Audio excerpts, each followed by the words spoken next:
Hoje a gente vai discutir um tema massa, super atual. Na época eu era residente, ninguém falava nesse tema, né? Com esse nome, que é MINOCA, né?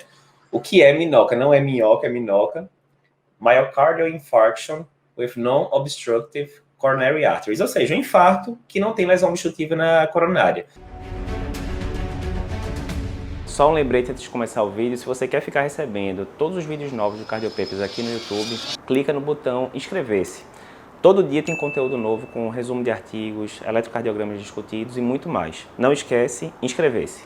Primeiro detalhe, não quer dizer que a coronária seja normal, não precisa ser aquela coronária lisa, né, canudão. Pode ter lesão, mas é uma lesão que não vai justificar um infarto, tipo uma lesão menor do que 50%, tá lá uma plaquinha 20%, 30%, certo? Não precisa ser coronária isenta de aterosclerose, primeira coisa. Mas uma lesão de 30%, 40% não deve justificar um infarto, certo? Então é isso, infarto do miocárdio sem lesões obstrutivas nas coronárias. Qual é o cutoff de lesão obstrutiva? 50%, pela definição.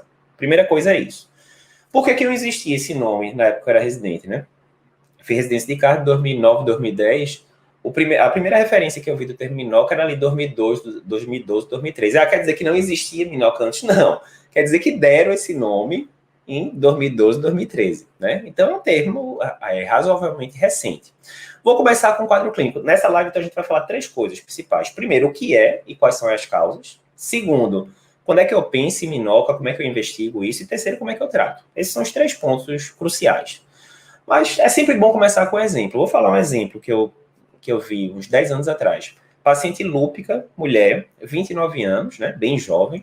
Eu tô com 37, 29 anos é garotona. E aí chegou dor torácica típica no hospital secundário, né? Dor torácica típica, eletrocardiograma suprão mesmo assim, de livro, pegando território de DA. O pessoal que estava na Masterclass de eletro semana passada sabe todos os critérios aí para dizer se supra-isquêmico ou não, todos os critérios supra-isquêmicos, mas terminou que lá no outro hospital o pessoal, é paciente jovem, será que não é pericardite e tal? Resumindo, a paciente não foi reperfundida, não foi trombolizada. Ok. 24 horas depois chega, né, no hospital onde eu estava, beleza, chegou a paciente lá já com aquele supra evoluído, né, dá pena, você pega aquele QS já em toda a parede anterior, né, aquele infarto evoluído já em fase subaguda. A paciente chegou sem dor já. Normalmente, nesses casos, a gente manda a paciente para o CAT como se fosse um infarto sem supra, né? Você vai mandar, mas não é de emergência, né? Naquela carreira toda já estava sem dor, enfim. Beleza, foi para CAT, razoavelmente precoce. Quando chegou no CAT, estranho. CAT, ninguém da hemodinâmica vendo nada demais. Beleza, acabou aí, injetou no ventrículo, né? O ventrículo tinha o ápice ali do VE parado, né? Mas não era aquele aspecto tanto da Kotsubo, tá? Era ali só o ápicezinho parado, o resto com contratilidade normal. Daqui a pouco eu vou comentar de Takotsubo. O paciente desceu. Pô, será que é um Takotsubo? Será que não é? Troponina pipocou. E agora? É infarto? É Takotsubo? A gente vai ver daqui a pouco o que aconteceu com esse caso. Mas é um fato. Estava lá, paciente na minha frente, todos os critérios de infarto, né? Suprão, troponina pipocada e tal, mas não viu nada na coronária a princípio. E aí, o que é que eu faço com esses casos? Então, quando você vai, tem um statement muito bom da American Heart, de 2019, só sobre isso, sobre MINOCA. E aí, quando você vai lá, a primeira referência que tem de infarto coronário normal é antigo para burra, 1939. Estava lá começando a Segunda Guerra Mundial e o pessoal escrevendo já relatos de casos de infarto coronários normais. Década de 50 aparece mais alguma coisa, mas aí as primeiras publicações realmente robustas sobre o tema surgem na década de 80. Um cara chamado Dewood, Marcus Dewood, que publicou 2 artigos no New England, 1980 e 1986.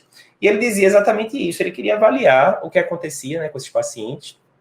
E aí, de uma amostra grande de pacientes com infarto com supra em 1980 e outra amostra de pacientes com infarto não onda Q, né, que era o que usava na década de 80, ele viu a prevalência que acontecia. E, óbvio, né, a maioria dos pacientes tinha lesão obstrutiva, logicamente, mas cerca de 5% dos pacientes não tinham lesões obstrutivas. Mais uma vez, não quer dizer que seja a coronária lisa. Podia ter uma lesão ali de 20%, 30%, abaixo de 50%. Beleza, 5% não é a regra, é longe disso, mas também não é nada que você vai ver a cada 10 anos. Um vez por outro você está vendo. Beleza. Seguiu o rumo, né? O pessoal investigando o que, é que poderia dar isso, o que é que não poderia. Como eu falei, 2012, 2013, o pessoal chegou e colocou o termo MINOCA, né? Infarto do miocárdio com coronárias sem lesões obstrutivas, sem lesões acima de 50%. Ok, mas aí vinha a dúvida, veio. Desde a graduação, eu pensava que infarto é aquela lesão oclusiva, no caso do infarto com supra, ou suboclusiva, no caso do infarto sem supra. É essa a visão que todo mundo tem. Como é que eu posso ter um infarto com coronário normal? A princípio, não faz muito sentido. Mas aí a gente tem que voltar para a fisiopatologia. O que é um infarto? O que é um infarto? É só uma morte de célula cardíaca? Não. Não é qualquer morte de célula cardíaca. Porque, por exemplo, se eu tiver uma miocardite, certo? Eu tenho uma inflamação ali no músculo, geralmente deflagrada por um vírus, né? E ou por reação autoimune, ou por própria agressão do vírus, tem morte de miócito, mas isso não é infarto, absolutamente. Isso daí está sendo causado por infiltrado, né, polimorfo nuclear, depois linfocitário, enfim. Mas é por atividade inflamatória, não tem nada a ver com infarto. Então, lembrando, o que é infarto? É quando você tem morte de célula cardíaca, isso vai subir troponina, né, obrigatoriamente, pela definição universal de infarto. E essa morte do tecido cardíaco é consequência de isquemia. Beleza. E o que é isquemia? Isquemia é quando você tem aquele desbalanço entre oferta e demanda de oxigênio. Lembra? Eu, você, a gente está aqui de boa agora conversando. Se a gente tivesse numa balança oferta e demanda de oxigênio, ia estar aqui, equilibradozinho, de boa. Se eu for fazer alguma atividade física, vou subir agora 10 andares de escada, certo? O que é que vai acontecer? A minha demanda de oxigênio pelo miocárdio vai aumentar. E o que é que vai acontecer com a minha oferta? Vai subir junto, porque vai taquicardizar, vai aumentar débito cardíaco, aquela coisa toda, a demanda vai subir junto e beleza, está equilibrado de novo. Na hora que eu tenho um desequilíbrio dessa balança, eu começo a ter isquemia. E esse desequilíbrio pode acontecer por quê? Ou porque a oferta diminuiu, por exemplo, fechou a coronária. Então a oferta de sangue ali para aquele músculo cardíaco diminuiu. Ou porque a demanda aumentou, o paciente ficou taquicárdico, fez um FA com frequência de 190, alguma coisa do tipo. Isso também pode causar desbalanço entre oferta e demanda. Então tá aí a resposta já, né? Acabei de dar a resposta. Ou seja, eu posso ter infarto realmente porque diminuiu a oferta, porque fechou um vaso, é o infarto tipo 1 clássico, mas eu posso ter um infarto, né, que classicamente é conhecido agora como infarto tipo 2, por aumento da demanda, porque o paciente fez uma anemia, porque o paciente fez uma taquicardia, hipotensão, várias coisas. Certo? Então, por aí a gente já começa a entender que, de fato, pode ter infarto do miocárdio sem o paciente ter lesão obstrutiva. Então, se a gente fosse pensar nas causas de minoca, né? Quais seriam essas? Tem várias, né? Primeira que a gente pode falar, instabilidade de placa. Você rompe ali a placa aterosclerótica e aí pode ter aquela formação de trombo. Tá? Não, Eduardo, mas aí vai minoca, pô, porque aí vai formar trombo e a artéria vai estar fechada ou vai estar subocluída, aí não é minoca, vai ter lesão acima de 50%, não obrigatoriamente. O que pode acontecer? O CAT, você tem que lembrar que o CAT é como se fosse uma fotografia. Então, vê, nesse próprio trabalho de Wood, de 1980, o que é que ele viu? Ele pegava pacientes com infarto com supra, certo? Beleza. O que é que ele via? Se eu fizesse o CAT nas primeiras 4 horas de infarto com supra, ele tinha 90% de oclusão da artéria. 90%, 92%. Se ele fizesse o CAT com 24 horas de quadro, o que acontecia? Eu tinha 60%, mais ou menos, de artéria fechada. Ou seja, não fez nada, só esperou. O corpo fez ali o processo e conseguiu diminuir de 90% de oclusão para 60%. Por quê? Porque o corpo dá um jeito, né? Sistema fibrinolítico endógeno, a gente tem isso, sistema fibrinolítico endógeno, né? TPA, aquelas coisas todas. E aí, o que é que pode acontecer? Imagina que o paciente estava lá com a artéria fechada, porque teve uma estabilização de placa, mas aí veio do interior, chegou no meu hospital 3 dias depois do infarto. 3 dias. Na hora que eu faço o CAT, já não tem mais uma lesão oclusiva, tem uma lesão ali de 30%, 40%. E para mim, que estou vendo o CAT agora, o que eu não consigo ver o passado, certo? Eu estou vendo o CAT agora. Para mim, o que eu vejo é que tem uma lesão de 40%, certo? Aí o que é que pode ter acontecido? Podia ser que a artéria tivesse fechada 2 dias atrás e agora já está recanalizada pelo sistema fibrinolítico endógeno, ou pode ser que ela nunca tenha fechado completamente o vaso epicárdico, pode ser que tenha estabilizado a placa, começou a chuveirar mini trombos ali para microcirculação e subiu troponina, infartou. Né? Então, o primeiro caso é esse, instabilidade de placa. Aí, o que é que acontece? O pessoal fez um estudo interessante, pegou o paciente com minoca, certo? E passava de rotina ultrassom intracoronário, né? Que é aquele método mais acurado, onde você consegue ver a parede do vaso e tal.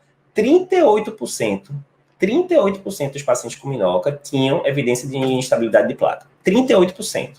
Olha a bronca. Ou seja, estabilidade de placa é uma causa importante. Segunda causa, vasoespasmo. Então, pensa aqui comigo. Paciente de 50 anos, hipertenso, dislipidêmico, faz uso ali de cocaína, né? Consome a quantidade grande de cocaína. E aí chega no pronto-socorro, dor torácica, suando, doutor, tá doendo e tal. Você faz o eletro, tá lá, suprão. Aí faz as medidas lá de intoxicação para cocaína, dá um benzodiazepínico para dar aquela acalmada, faz o nitrato, alguma coisa, o supra some. De todo jeito, o cara 50 anos, fumante, hipertenso, dislipidêmico, fala, pô, pode ter uma placa aí no meio, vou mandar o cara para CAT. Mandou, chega lá normal. O que é que deve ter acontecido com esse paciente? A gente sabe que cocaína é a causa clássica de vasoespasmo, né? O que é que deve ter acontecido com esse paciente? Ele deve ter feito um vasoespasmo transitório por causa da cocaína. Mas aí vê, Eduardo, você está na história do deve ter. Eu não sei se teve mesmo. Tem algum exame que eu possa fazer, e a gente não costuma fazer isso quando é cocaína. Mas tem algum exame que a gente possa fazer para comprovar que o paciente teve vasoespasmo? Até tem, você consegue fazer aquele teste de acetilcolina, injetar acetilcolina dentro da coronária, porque ela pode induzir vasoespasmo. Ah, Eduardo, mas no meu hospital o pessoal da hemodinâmica não faz, porque disseram que já teve paciente que morreu e tal. Realmente, na década de 70 tem uns relatos de casos de pacientes que tiveram morte súbita, por exemplo, fazendo teste, mas não era com acetilcolina, era com ergonovina sistêmico mesmo, não era intracoronário, fazia com o paciente na enfermaria, né? Enfim, outra época, né? Outro mundo. Com a acetilcolina intracoronária, tem estudo, inclusive, com o paciente com minol, com 80 pacientes, que morte zero, 5% dos pacientes tiveram arritmia, pode dar tanto TAC quanto BRAD, ou seja, é um teste razoavelmente seguro e que pode induzir o vasoespasmo. Na hora que você vê o vasoespasmo, já fizeram esse trabalho também com minhoca, mais de 40% tinha vasoespasmo, isso a gente está falando de vasoespasmo de verdade, oclusão assim, semi-oclusão, 90% do vaso, assim por diante. Então, segunda causa, vasoespasmo. Terceira causa que pode acontecer, alteração de microcirculação. Isso a gente vê muito em coronariopatia angina estável, né? Quadro de angina crônica, né? É aquela síndrome X antiga, né, que chamava na minha época. Hoje em dia a gente chama de angina microvascular mesmo. Então a gente sabe que tem alterações na microvasculatura, que os vasos epicárdicos podem estar lá bonitões, mas a microvasculatura está evoluindo com vasoconstrição, coisas do tipo. Então, mais uma vez você vai falar, pô, Eduardo, mas é enrolação, pô, você está imaginando que tem uma alteração de microcirculação, eu sou aquele esquema ali, eu sou cético, eu só acredito vendo. Veja, hoje em dia a gente já tem testes que dá para avaliar isso, né? A gente tem, por exemplo, o CFR, né, que é a reserva de fluxo coronariano, que você consegue colocar um catéter específico lá. Todo mundo já ouviu falar de FFR, né, o FFR, né? O CFA, o CFR, é um catéter um pouco mais moderno, né? Segundo o Dr. Fábio, a gente ainda não tem facilmente no Brasil, mas ele consegue ver a reserva de fluxo coronário. Qual é a lógica? Eu injeto adenosina, que é um vasodilatador. Quando eu injeto adenosina, normalmente é para aumentar 3, 4, 5 vezes o fluxo coronariano. Se ele não dobra, pelo menos, se ele não chega nem a dobrar, deve ter alteração ali de microcirculação, né? Considerando que você já descartou lesão macrovascular, né? Tem também teste que a gente pode fazer pela ressonância, que é o índice de resistência microvascular. Enfim, tem formas que não são disponíveis amplamente no Brasil de forma alguma, mas tem formas de a gente conseguir dar esse diagnóstico também. Terceira causa. Quarta causa que pode acontecer, dissecção de coronária. Pô, Eduardo, uma dissecção de coronária, mais uma vez, você está me enrolando, né? Porque eu vou ver lá no CAT e vou ver uma lesão oclusiva, suboclusiva, alguma coisa do tipo, né? Não obrigatoriamente. Normalmente, quando tem uma dissecção coronariana, você vai ver realmente uma lesão importante ali no vaso, coisa e tal. Mas, nem sempre. Às vezes você tem uma região do vaso que fica toda meio que afilada, difusamente, e a pessoa que não é hemodinamicista, que não tem tanta experiência, pode olhar ali e passar batido. Eu já deixei passar batido várias dissecções. Por quê? É aquele negócio, por mais experiência como cardiologista clínico que você tenha para ver, você não faz aquilo todo dia que não é hemodinamicista. Então, você pode deixar passar sim. Aí, nessa hora é importante você chegar, doutor Fábio Pinton, vem aqui comigo, ver comigo esse CAT. Aí você chama a pessoa que tem mais experiência, problema nenhum de você pedir ajuda, pelo amor de Deus. Chega lá e fala, ó, tá vendo aqui alguma coisa? Na minhoca, a gente vai falar depois, é crucial você ter um hemodinamicista experiente do seu lado e que reveja o CAT direitinho, os detalhes, as coisas todas, certo? Então, vasoespasmo, dissecção coronariana pode acontecer também. Quinta, o que é que pode acontecer mais? Embolia ou trombose. Então, vou voltar agora para o caso da paciente lúpica, certo? O que é que aconteceu com essa paciente lúpica? Lá no CAT, a primeira vez que olhou assim, não estou vendo nada. Tiraram a paciente do CAT e mandaram lá para a emergência. Quando a gente foi rever o CAT com o hemodinamicista, rapaz, vamos ver aqui em detalhes agora isso. Tá vendo ali, opa, quando viu, assim, você viu o terço distal da DA lá no finalzinho, estava fechado. Um trombozinho ali no final, certo? Então, aí já não é mais minhoca, né? Porque aí você conseguiu detectar claramente uma oclusão do vaso. Aí já deixou de ser minhoca. E isso às vezes acontece. Você classifica o paciente inicialmente como minhoca e depois ele deixa de ser, porque você deu um diagnóstico de miocardite, por exemplo. Não, miocardite não é infarto com coronária não obstrutiva. Miocardite, é outros 500. Então, pode acontecer de você classificar o paciente como minhoca inicialmente e depois descobrir que era outra coisa. Isso aí não tem problema, não. Minhoca é como se fosse meio que um diagnóstico sindrômico, né, inicial, né? Então, quando a gente foi ver, pronto, tava lá. Por quê? O que é que a paciente tinha? Tinha uma síndrome do anticorpo antifosfolipídio, né? Muito provavelmente, pelo padrão do eletro, o padrão do eletro surgia DA proximal. Muito provavelmente essa paciente fechou DA proximal, demorou para chegar, né, no serviço de referência. Quando fez, o trombo já devia estar ali meio dissolvido e ficou só aqueles êmbolozinhos distais ali, né? Deve ter migrado da DA proximal para DA distal. Depois a gente fez ressonância dela, tá lá tudo branco, né? O ápice do ventrículo esquerdo, bem padrão típico de DA proximal mesmo. Então, trombo barra êmbolo também pode causar nesse sentido. E outro exemplo é aquele que a gente já falou, né? Desbalanço entre oferta e demanda. O paciente que faz um FA com frequência lá em cima, ou que faz uma bradicardia muito acentuada, hipotensão muito acentuada, né? Que seriam os infartos tipo 2 clássicos, né? Então, a gente vê várias causas de minoca, não é nem uma, nem duas, nem três. E aí eu já dou um spoiler. Toda semana, quando eu abro lá a caixa de perguntas no Stories, manda aí sua dúvida, consultoria grátis. Toda semana alguém pergunta: minoca, como é que eu trato? É para usar antiagregante? É para usar anticoagulante? É para usar beta-block? Depende. A gente acabou de ver que minoca tem várias causas diferentes. Veja, é meio intuitivo que o tratamento para uma estabilização de placa vai ser diferente do tratamento de um paciente que teve uma hemorragia digestiva alta e o HB caiu de 14 para 5. É meio óbvio que o tratamento vai ser diferente nas duas situações. Então, não tem como você dizer assim, olha, o pacote de tratamento de minoca é esse, a IECA, beta-block, estatina, não dá para você dizer, porque tem muitas causas diferentes. Então, você tem que... A minoca é como se fosse um diagnóstico sindrômico, é uma coisa grande, que tem vários subconjuntos dentro dela, estabilização de placa, vasoespasmo e tal. E é a partir de cada subgrupo desse que você vai instituir um tratamento adequado. A gente vai chegar daqui a pouco na parte de tratamento. Mas esse é um spoiler importante para dar. Como é que eu vou ver o caso de minoca? Porque aí é que está o grande problema, né? Quando você vai estudar isso pelos livros e tal, você entra no capítulo de minoca. Então, fica aquela coisa, minoca. Não é assim que o paciente chega para você, não. O paciente não chega assim, doutor Eduardo, eu tenho minoca, faz aí o diagnóstico diferencial e diz como é que eu vou ser tratado. Não é assim, papai, que o paciente chega, não. O paciente chega como? Ele chega como um infarto agudo do miocárdio. Pode ser com supra, pode ser sem supra, mas é um infarto agudo do miocárdio. Tá lá, você pega lá, definição universal de infarto, preenche os critérios tudinho. Dor típica com aumento ou alteração dinâmica de troponina, né? Subindo ou descendo com pelo menos uma dosagem acima do percentil 99. Igualzinho, aquele critério lá, quarta definição universal de infarto que saiu em 2018. Perfeito. Beleza. Aí, como é um infarto, você vai mandar o paciente para CAT, correto? Beleza. Quando chega no CAT, aí, puf, aí chega a pegadinha do malandro. Cadê? Não tem lesão obstrutiva ou semi-obstrutiva, não tem. Mais uma vez, ou a coronária normal, lisa, ou tem aquelas lesões ali, 30%, 40% abaixo de 50%. Aí você começa a pensar, será que isso é uma minoca? Aí é a primeira vez que aparece na sua cabeça essa possibilidade. Eu já fechei o diagnóstico de minoca aí? Não fechei. Não fechei e vou falar por quê. Mas aí eu levantei a bola. Será que é uma minoca? Pode ser. Beleza. Aí o que é que eu vou fazer? Tenho que começar a organizar o pensamento. Primeira coisa que eu tenho que fazer, vamos dar um passo para trás. Eu estou supondo que esse paciente tem infarto, mas será que é um infarto mesmo? Todo mundo que já teve bastante experiência de pronto-socorro, você já fez isso também, já mandou paciente que no final das contas era uma sepse e terminou batendo no CAT achando que era um infarto, ou era um TEP e terminou batendo no CAT achando que era um infarto. Todo mundo já fez isso. Na hora que você está no pronto-socorro, que tem um turnover ali, uma ciclagem rápida de paciente, inexoravelmente isso vai acontecer cedo ou tarde. Eu me lembro na residência teve um plantão que eu passei 42 pacientes, eu sozinho no próximo plantão. Enfim, vai acontecer, né? Porque se o volume for muito grande, isso vai acontecer alguma hora. Então, primeira coisa é voltar e falar, certeza que isso aqui é um infarto. Será que isso aqui não é um TEP, não? Será que isso aqui não é uma sepse? Para e pensa direitinho. Primeira coisa é isso. Aí, obviamente, né? Recapitula, história clínica, vê os exames tudinho, examina o paciente de novo, vê o eletro de novo e tal. Primeira coisa é isso. Vez por outra, você dando um passo atrás, você já vê, eita, não, realmente agora pensando bem, essa dor aqui tá mais papilurítica, não sei o quê, o paciente tá com a panturrilha aqui endurecida, enfim, apareceu um TEP.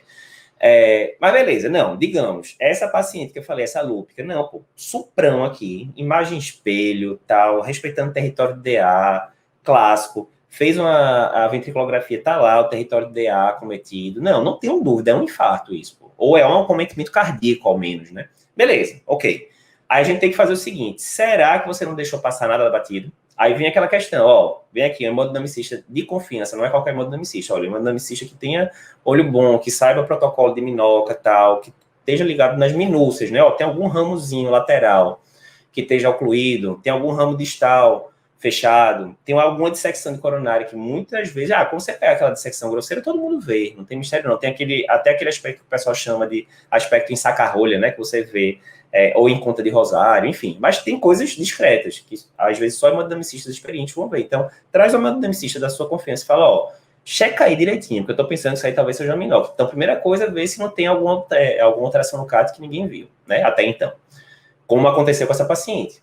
Todo mundo deixou passar, eu também não vi. Aí quando tá ali, realmente. E a distal tá fechada mesmo. Era bem no finalzinho, mas tá. Beleza. Outra coisa, a gente tem que ver o ventrículo do paciente, como é que tá batendo. E aí, normalmente, o pessoal da hemodinâmica, a não ser que o paciente esteja numa insuficiência renal ali pré-dialítica, enfim, mas geralmente é um quadro de infarto. Injetou em coronária, não apareceu nada demais. Geralmente o pessoal da hemo já termina com ventriculografia, joga lá 30 ml no ventrículo e vê a ventriculografia. Por quê?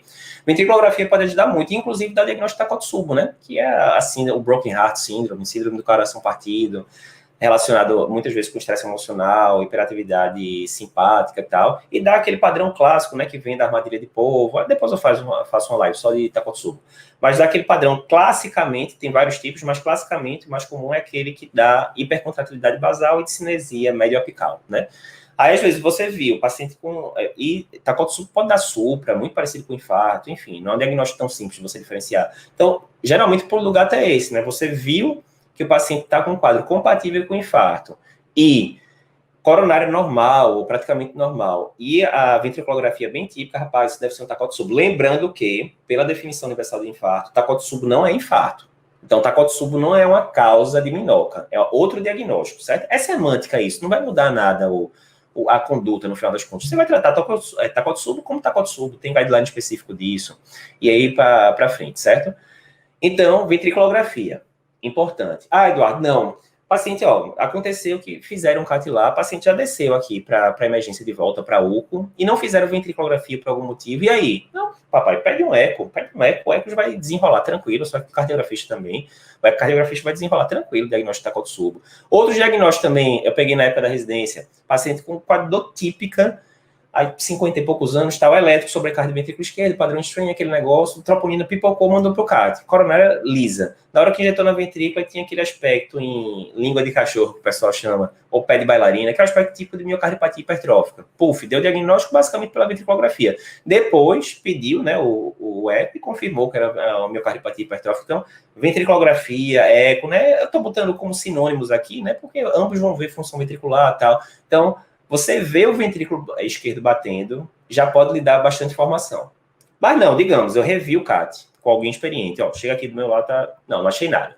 Fiz ventriculografia, fiz eco, também padrão inespecífico, contratilidade normal, alguma alteração de contratilidade discreta, hipocinesia ali, que pode ser um bocado de coisa. Não estou totalmente convencido ainda de qual é a etiologia. Estou meio perdido. Já confirmei que é minoca, ainda não. Porque, por exemplo, qual é a etiologia clássica? Eu sempre falo para o residente, pensou em infarto, pensou em miocardite. Pensou em infarto, pensou em miocardite. Obviamente, infarto vai ser mais comum em quase todos os cenários, porque epidemiologicamente é mais comum do que miocardite. Mas a apresentação de miocardite pode ser assustadoramente igual a de infarto. Pode dar supra igualzinha de infarto, com lesão espelho, inclusive. O quadro de doutorácico pode ser idêntico ao de infarto, e aí na hora que você chega no CAT, coronário normal. E aí, qual é o grande exame hoje em dia para a gente dar diagnóstico de miocardite? Certamente ressonância, né? Aí você pode fazer a ressonância, e a ressonância fala, tem realce mesocárdico. Pronto, deve ser uma miocardite. Aí é muito típico, né? Ou até epicárdico, né? Por quê? Porque infarto, sempre que tiver realce, tem que acometer a região subendocárdica, porque a região subendocárdica é que está mais distante da coronária, já que a coronária é epicárdica. Além disso, a região subendocárdica é a que está submetida à pressão ali maior do sangue dentro do ventrículo. Então, para ser infarto, tem que pegar a região subendocárdica. Não existe infarto que pula o subendocárdio e pega o mesocárdio. Não existe. Não existe. Então, se você viu um paciente que chegou com quadro tipo de infarto, subiu troponina, a coronária veio normal, você faz uma ressonância e vem com realce mesocárdico, está descartado infarto, a sua hipótese agora mais provável é miocardite aguda, certo? Então, é importante saber isso. Então, por exemplo, eu tinha seguido esses processos todos, aí agora eu fiz uma ressonância, cheguei no diagnóstico de miocardite, é minoca? Não, eu estava pensando em minoca, mas agora eu descartei e vou tratar o paciente com miocardite, ponto final. Miocardite é obrigatório para dizer que é uma minoca ou não é obrigatório. O statement da American Heart diz isso de forma muito feliz. Por quê? Porque tem serviço que que não tem ressonância. Então, se você falasse, olha, a ressonância é um critério obrigatório, quer dizer que, se eu estou num serviço que não tem ressonância, é impossível dar um diagnóstico de minhoca. Né? Então, bom senso, né? É muito difícil escrever diretriz, viu? Tem gente que critica muito diretriz, diretriz isso, diretriz aquilo. Vai escrever uma diretriz para você ver, para você fazer uma recomendação que possa ser empregada em qualquer serviço, desde o serviço mais simples até o serviço ultra top. Não é fácil não, papai. Não é fácil não. O povo gosta muito de criticar, mas na hora de fazer, vamos ver, né? Então, o statement da American Heart diz que não é obrigatório, mas se você puder fazer, óbvio que vai ajudar, certo? Porque você consegue dar diagnósticos diferenciais e também, do outro lado, você consegue ratificar, ó, tá com cara de minhoca mesmo, tem aqui realce subendocárdico e tal território, e assim por diante. Mas digamos que eu fiz isso aí tudinho, certo? Eu descartei causas outras, sepsis, esse tipo de coisa, beleza. Revi o CAT com alguém top, não. Definitivamente aqui não chama atenção para nada demais. Depois, eu vi ventriculografia ou ecocardiograma, também o ventrículo meia boca, assim, nada que chamasse atenção. Consegui uma ressonância, e a ressonância veio com real subendocárdico, sugerindo realmente infarto de miocárdio, assim, não está sugerindo nenhum diagnóstico óbvio como de miocardite e tal. Mas tudo bem, agora sim eu falo, não, isso aí realmente está com toda a cara de minhoca mesmo. Aí vem a outra questão agora, tudo bem, mas minhoca por quê? Porque a gente viu que minhoca pode ser instabilidade de placa, pode ser vasoespasmo, pode ser alteração de microvasculatura, pode ser um bocado de coisa. E o tratamento vai mudar muito a partir da causa. E agora? Como é que eu vou dar diagnóstico etiológico? Aí que vem a questão. Que aí, na prática, na maioria dos serviços, acaba por aí. Você não viu no CAT, você faz a ressonância ou descarta ou confirma alguma coisa, tipo uma miocardite e tal, e meio que acaba por aí, você fala, ó, é uma minhoca e vamos embora. Mas na hora que você vai para esse statement da American Heart mesmo, e faz todo sentido as recomendações, o ideal é que você tivesse uma avaliação intravascular mais acurada. De duas formas, né? Uma, através do método de imagem intravascular, e a preferência aí não seria nem pelo ultrassom intracoronário, né, que a gente chama de IVUS. A preferência aí seria por OCT, que é a tomografia de coerência óptica, porque ela tem uma definição de imagem muito melhor e ela consegue ver um tipo de estabilização de placa que o IVUS não vê, que é o quê? É a lesão endotelial, certo? É só o endotélio tem uma lesãozinha ali, não é a ruptura de placa. O clássico da instabilidade de placa é a placa romper mesmo. A capa fibrosa dela se abre ali, né, rompe, e o interior lipídico é exposto ao sangue. Esse daí não, você pode ter só a erosão endotelial. Isso o ultrassom não vai ver, quem vai ver é o OCT.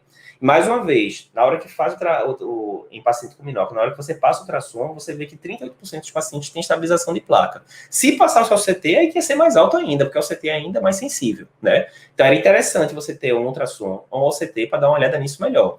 Outra coisa que você poderia fazer também seria os testes funcionais. Por exemplo, o CFR, né, CFR, que a gente não tem o catéter disponível, mas você poderia ver se tem alguma evidência de alteração microvascular e poderia considerar também, aí vai de serviço em serviço, experiência do local e tal, você poderia considerar também o teste da acetilcolina para ver se induz vasoespasmo ou coisas do tipo, né? Com isso, não, fiz esse protocolo todinho, não descobri ainda, aí ficaria com a minhoca idiopática.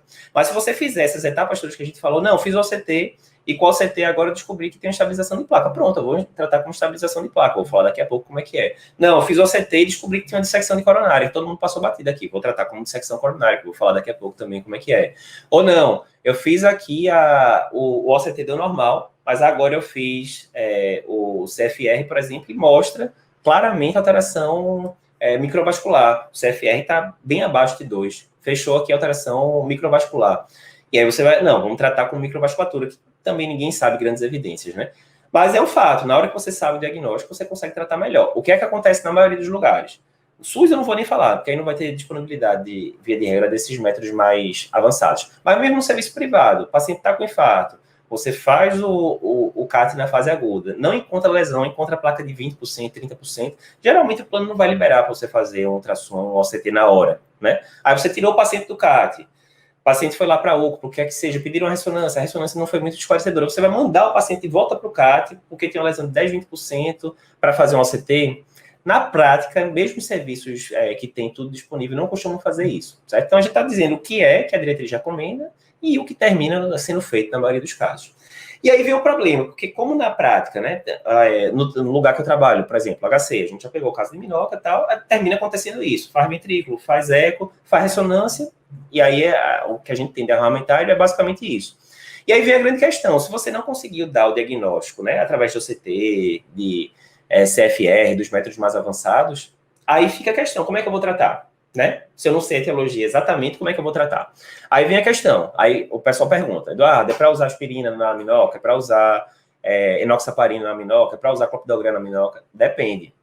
Primeira coisa, diferentemente de síndrome coronariana aguda, onde a gente tem uma pancada de estudo, avaliando todas essas drogas em detalhes, síndrome com supra, sem supra, os dois tipos junto e tal. Quando vai para minhoca, basicamente é tudo trial, não tem trial, é tudo estudo observacional, esse tipo de coisa, certo? Então até tem trial rolando, mas que ainda não foi publicado. A gente deve ter resposta aí usando, por exemplo, IECA mais beta-block no paciente que fez minhoca versus placebo, mas ainda não está publicado. Então é muita opinião de especialista, muito estudo observacional e assim vai. Ou seja, longe de ser a melhor evidência possível.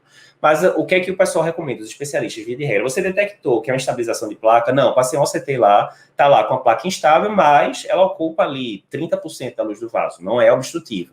Beleza. Adianta botar stent, que você podia pensar, ó, a placa está instável, será que não é melhor passivar a placa com stent? Não tem evidência para isso. Não tem evidência para isso, não vou botar stent se não tiver lesão obstrutiva. Primeira coisa.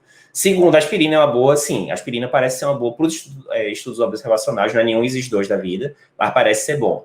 O segundo antiagregante, pode ser que use, o statement da American Heart diz assim, considerar para lá, enfim. Lembrar que se for usar, tem que ser clopidogrel ou ticagrelol. Por quê? Prasugrel no estudo Triton, basicamente foi para paciente que angioplastou. Como você não vai angioplastar minhoca, ficaria ali para ticagrelol ou clopidogrel. Beleza. Estatina, é uma boa, tem placa, né? E beta-block, já não se sabe bem, o paciente não tem disfunção de VE, e aí começa a entrar naquela zona do indefinido, né? Mas pelo menos aspirina, estatina, certamente os especialistas concordam que é para usar. Isso eu saí da estabilização de placa, que é o que teria uma evidência mais clara. Se a gente vai para microcirculação, o paciente tem alteração microvascular, rapaz, aí é terra de ninguém, basicamente, sinceramente. Mesmo no paciente crônico já não tem tanta evidência assim. No paciente agudo, basicamente, o que é recomendado é usar antiginosos. Pode ser bloqueador do canal de cálcio, pode ser antagonista do canal de cálcio, para tentar tirar a angina do paciente, mas é para usar estatina, é para usar antiagregante, ninguém sabe ao certo. Você vai agora para outro caso, você vai para vasoespasmo, né? O bom e velho Prince Metal. Quem não sabe, por sinal, né? Dr. Fábio Pinto está aqui de prova. A gente tinha uma banda, né? Na época do Incol, né? Eu, Fernando, né? Figuinha, que é um dos sócios fundadores do Cardio Papers. João Paulo, que já gravou um podcast com a gente sobre burnout e tal, bem legal. Quem não viu, acessa lá no YouTube. Dr. Eval, que é urologista, e Tuti, Arthur, irmão primo de Figuinha. A gente tinha lá a banda de rock clássico, tal, tocava lá com o pessoal da residência. E o Prince Metal vem de onde? É um artigo publicado em 1940 e pouco, que é o sobrenome, né, do autor Prince Metal, que é justamente a angina vasospástica, aquela coisa toda. Depois eu faço uma live de Prince Metal também, em homenagem à banda até. Mas como é que você vai fazer com o Prince Metal? A gente sabe que não deve fazer, né? Beta-block, nesses casos de vasospasmo, é ruim, porque ao bloquear o receptor beta, ele pode liberar o alfa, e aí o estímulo adrenérgico pode atuar mais no alfa, que causa vasoconstricção. Então, paradoxalmente, você pode até piorar o vasoespasmo do paciente. Aí tende a usar mais antagonista canal de cálcio e tal. Mais uma vez, ninguém sabe ao certo como é que trata vasoespasmo epicárdico direito, não. Se o paciente teve trombose ou embolia, tipo essa paciente lúpica, SAF, fechou o vaso, tal, o que é que eu faço? Geralmente, a tendência é deixar só anticoagulação com varfarina, né? A gente já tem trabalho em SAF, aquele tipo mais complicado de SAF, que varfarina pareceu ser melhor do que novos anticoagulantes, né? Se for aquelas anginas por desbalanço, oferta e demanda, tipo, o paciente tá anemia aguda ou tá com FA, geralmente você vai tratar a causa base. Faz sentido eu pegar um paciente que teve um HDA agora, saiu HB de 14 para 5, faz uma dor típica, sobe troponina, eu vou pro CAT normal, ou seja, um infarto tipo 2. Faz sentido eu chegar para esse paciente e falar, cidadão, eu vou botar clopidogrel e enoxaparina. Aí tá de sacanagem, né? Você quer que o paciente sangre de novo, né? Não faz o menor sentido. Por isso tudo, que não faz sentido você querer dar aquela pressão padrão de minhoca. Olha, toda minhoca eu vou tratar com isso. Não dá, porque tem muita... É um balaio de gato, tem muita coisa diferente que entra sobre o diagnóstico de minhoca. Então, você tem que saber exatamente o que é que você está tratando, senão fica complicado. Prognóstico de Minoca, tudo bem, fiz isso aí tudinho, descobri, era uma estabilização de placa, consegui fazer uma CT, era uma estabilização de placa, mas uma placa ali, meia boca, 30%, deixei o paciente com aspirina, deixei com estatina, era um paciente novo, baixo risco de sangramento, preferi deixar com clopidogrel, beleza, vamos para frente. E agora, o prognóstico do paciente? Depende, tem estudo que diz que é igual a de infarto com lesão obstrutiva, tem estudo que diz que é melhor. Então isso aí ainda está meio heterogêneo. Pior não parece ser, ou igual ou melhor. E você tem que ficar de olho, porque a depender da causa da minoca, pode ser que tenha uma chance maior ou menor de recorrer, né? Você vai ter que ver direitinho qual é a causa para saber qual é o prognóstico futuro do paciente. Essas são as principais dicas, certo? De minoca. Eu acho que eu cobri bem aqui as minhas 5 páginas aqui de resumo.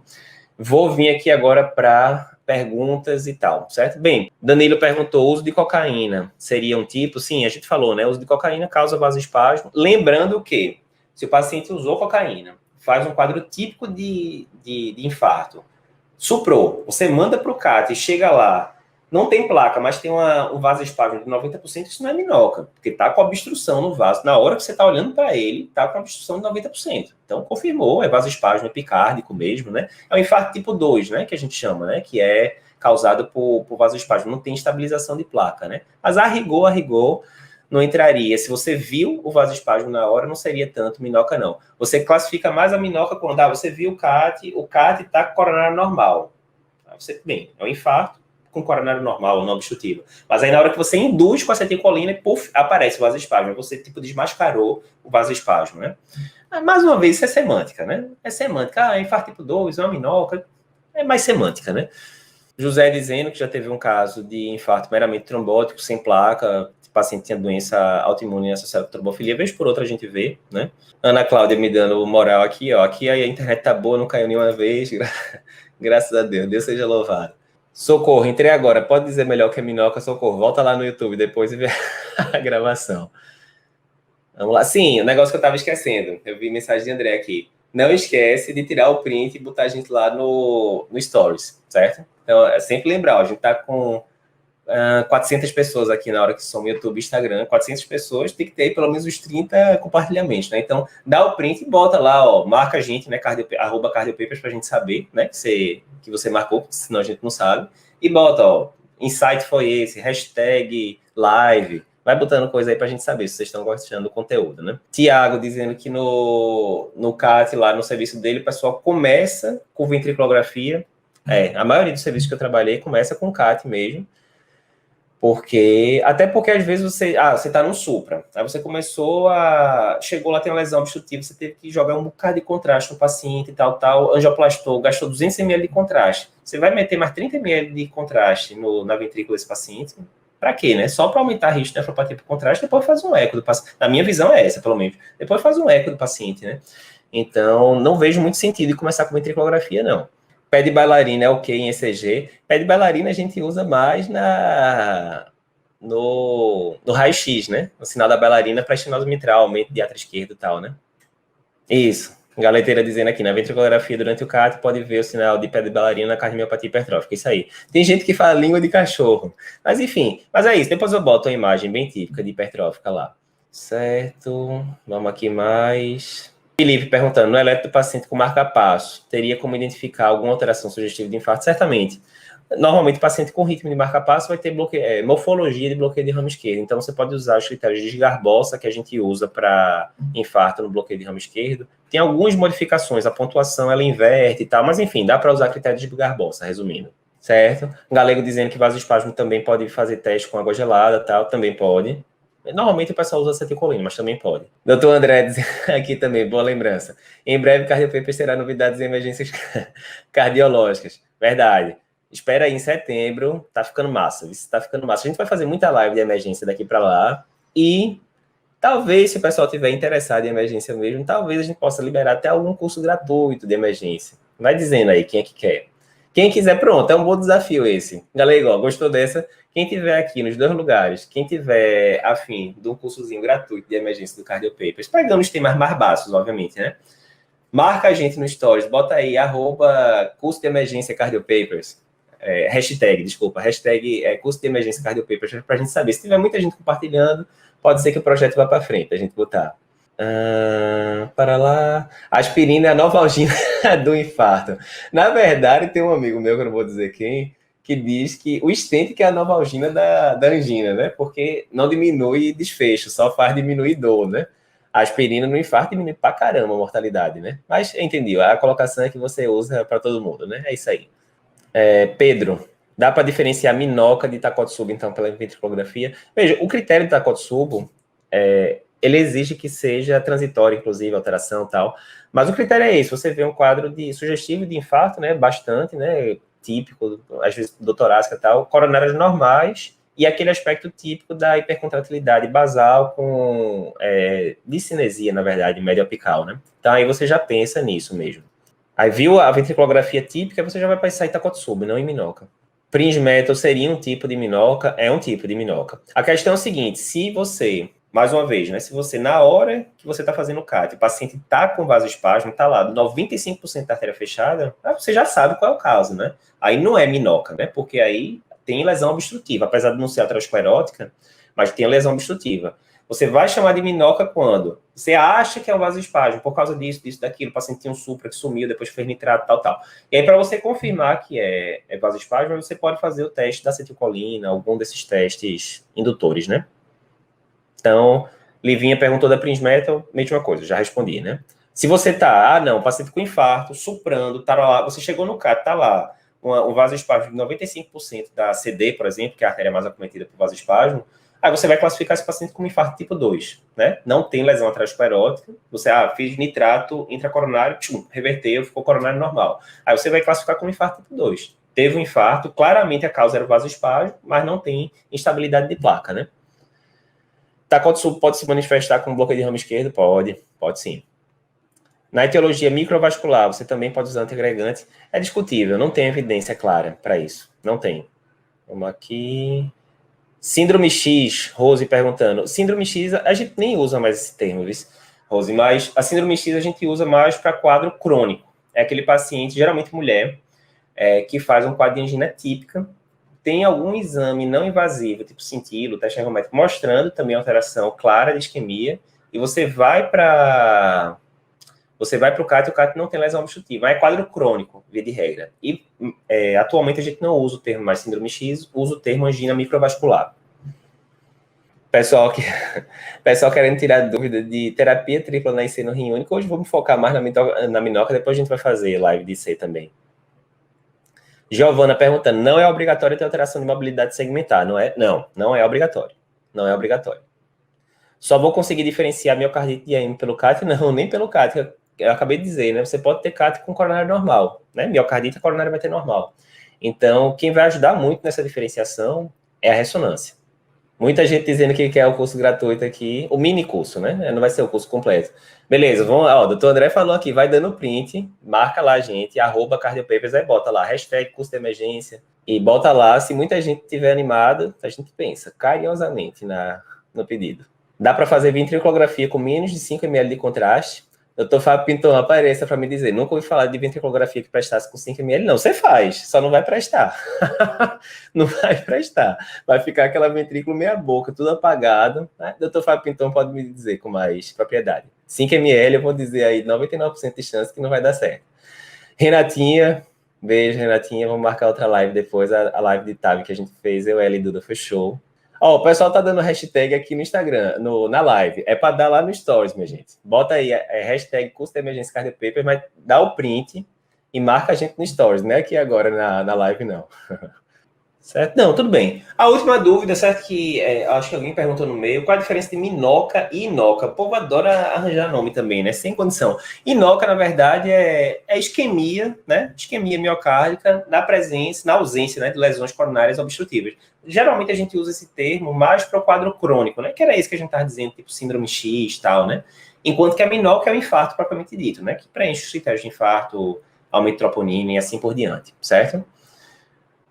Beleza, enquanto o pessoal está fazendo aqui Rose perguntando, e o tratamento de minhoca? Eu falei, Rose, vai depender da etiologia, né? Vai depender da etiologia. Se for placa instabilizada, você vai tender a fazer aspirina, estatina, etc.